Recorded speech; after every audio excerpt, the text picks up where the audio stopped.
ആപ്കി അദാലത്തിൽ വീരേന്ദ്ര സേവാങ്കിന്റെ മേലുള്ള കുറ്റാരോപണം ഇദ്ദേഹം തന്റെ ഫാൻസിന്റെ മനസ്സ് തകർത്തിരിക്കുന്നു എന്നുള്ളതാണ്.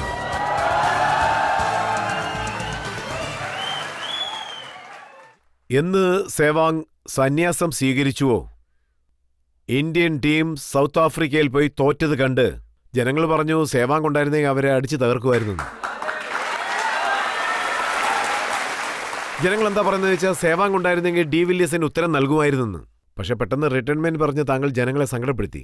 അല്ല സർ, ഞാൻ എൻ്റെ ഫാൻസിനെ വളരെ സന്തോഷിപ്പിച്ചിട്ടേ ഉള്ളൂ. എൻ്റെ ഇന്നിങ്സിൽ ഫോർസും സിക്സും ഒക്കെ ഇഷ്ടം പോലെ ഉണ്ടാവാറുണ്ട്.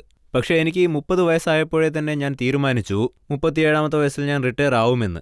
ഒരുപക്ഷേ സെലക്ടേഴ്സ് എനിക്ക് ഓപ്പർച്യൂണിറ്റി തന്നിരുന്നെങ്കിൽ, അവരെന്നെ ഡ്രോപ്പ് ചെയ്തപ്പോൾ ഞാനുമായിട്ട് സംസാരിച്ചിരുന്നെങ്കിൽ, അവരെന്നെ ഡ്രോപ്പ് ചെയ്യുമെന്ന് പറഞ്ഞിരുന്നെങ്കിൽ ഞാൻ തീർച്ചയായിട്ടും റിക്വസ്റ്റ് ചെയ്തേനെ.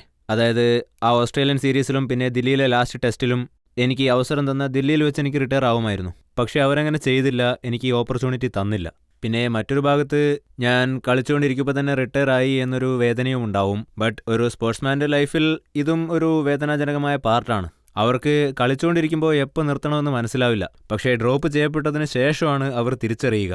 പക്ഷേ ഞാൻ ഡിസൈഡ് ചെയ്തിരുന്നു 37 വയസ്സാകുമ്പോൾ ഞാൻ ഇന്റർനാഷണൽ ക്രിക്കറ്റിൽ നിന്ന് വിരമിക്കുമെന്ന്, അതുപോലെ തന്നെ IPL ക്രിക്കറ്റിൽ നിന്നും വിരമിക്കുമെന്ന്. അങ്ങനെ ഒക്ടോബർ 20-ാം തീയതി എൻ്റെ പിറന്നാൾ ദിനത്തിൽ ഞാൻ ക്രിക്കറ്റിൽ നിന്നും ഔദ്യോഗികമായി വിരമിച്ചു. പക്ഷേ താങ്കൾ ഇന്ത്യ തോറ്റുകൊണ്ടേ വരുന്നു, ഓരോ ബാറ്റ്സ്മാനും ഔട്ടായിക്കൊണ്ടേയിരിക്കുന്ന സമയത്ത് താങ്കൾക്ക് സങ്കടം ഉണ്ടായില്ലേ? ഞാനുണ്ടായിരുന്നെങ്കിൽ എന്തെങ്കിലും ചെയ്യാമായിരുന്നെന്ന്.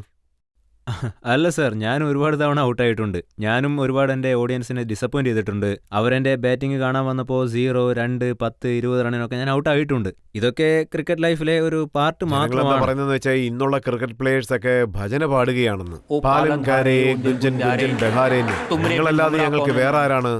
ദൈവം മാത്രമാണ് മുതലാളിയെന്ന്. സർ, അങ്ങനെയൊന്നും തന്നെ ഇല്ല. അതൊരു പാട്ട് മാത്രമാണ്. പിന്നെ ദൈവത്തിന്റെ പേര് എന്തായാലും പറഞ്ഞേ തീരൂ. ജോക്സ് അപ്പാർട്ട്, ഞങ്ങളുടെ ടീം ബെറ്റർ ആയിട്ട് തന്നെയാണ് ഉള്ളത്. അവർക്ക് കുറച്ച് ടൈം കൊടുക്കുക.